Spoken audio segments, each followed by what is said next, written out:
ఇప్పుడు మీరు చూస్తున్నది విజయవాడలోని కనకదుర్గమ్మ టెంపుల్.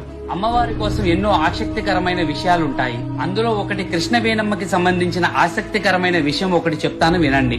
నదులన్నీ కూడా సముద్రంలో కలుస్తాయి అన్నది మనందరికీ తెలిసిన విషయమే. అలా సముద్రం వైపు ప్రయాణిస్తున్న కృష్ణవేణి అమ్మకు ఇంద్రకీలాద్రి పర్వతం అడ్డుగా వచ్చింది. దానితో కొంచెం దారివ్వమని కృష్ణవేణమ్మ కనకదుర్గమ్మను ప్రార్థించింది. కనకదుర్గమ్మ కరుణించడంతో కృష్ణవేణి ఇంద్రకీలాద్రిలో బెజ్జం ద్వారా ప్రయాణించిందంట. అలా ప్రయాణించడం వలన మొదటిలో ఆ ఊరిని బెజ్జంవాడ అనేవారు. కాలక్రమంగా ఇప్పుడు బెజవాడగా మారిందని పురాణాలు చెబుతున్నాయి.